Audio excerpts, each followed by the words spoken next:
এই দুদিনীয়া জীৱনত অহংকাৰ কৰি কি লাভ? মই ফেইল কৰিছোঁ, আপুনিও ফেইল কৰিছে, এনেকৈয়ে আগুৱাই যাম নে কি কয়? তো কি খবৰ আপোনালোকৰ? আশা কৰোঁ ভাল, আৰু মোৰো ভালে বেয়াই আছোঁ দিয়ক। মানে আজি এইচএছৰ ৰিজাল্ট দিলে, আৰু আপোনালোকে বহুতে সুধি আছে ৰিজাল্ট কি হৈছে, আৰু উত্তৰ কৰিব পৰাবিলাকক দিছোঁৱে ৰিজাল্টৰ উত্তৰ। তো আপোনালোক যোনে হ'লে গম পোৱা নাই, তো শুনক মোৰ ৰিজাল্ট কি হৈছে। তো গাইজ, মোৰ মানে ৰিজাল্ট হৈছে, মানে মোৰ যিহেতু ইংলিছৰ পৰীক্ষা বেয়া হৈছিল, চ' মোৰ মানে ৰিজাল্ট তো 50% আহিছে, বহুত কম আহিছে। চ' বহুত বেয়া লাগছি, আৰু বেয়া লাগি থাকিলে নহ'ব না। তো এইবাৰৰ পৰা ভাল কৰিম আৰু।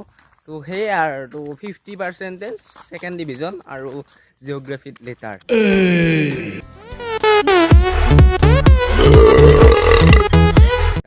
তো সেয়াই আৰু।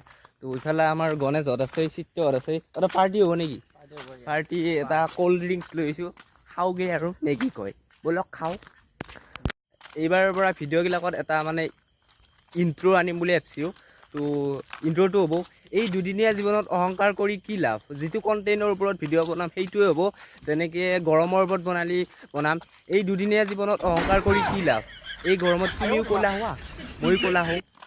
আমাৰ ফালে মানে ৰিজাল্ট ভাল হ'লি পাৰ্টি দিয়ে, আপোনালোকৰ ফালে কি দিয়ে কমেণ্ট কৰি জনাই দিবচোন বাৰু। আৰু মই সেইকাৰণে পাৰ্টি দিম।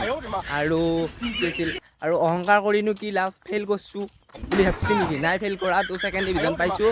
তো ব'লক আৰু ঘৰলৈ যাওঁ, আৰু এনে আপোনালোকৰ আপডেটটো দি দিলোঁ। তো ছাবস্ক্ৰাইব কৰিবি দেই, কৰিবি। Bye bye.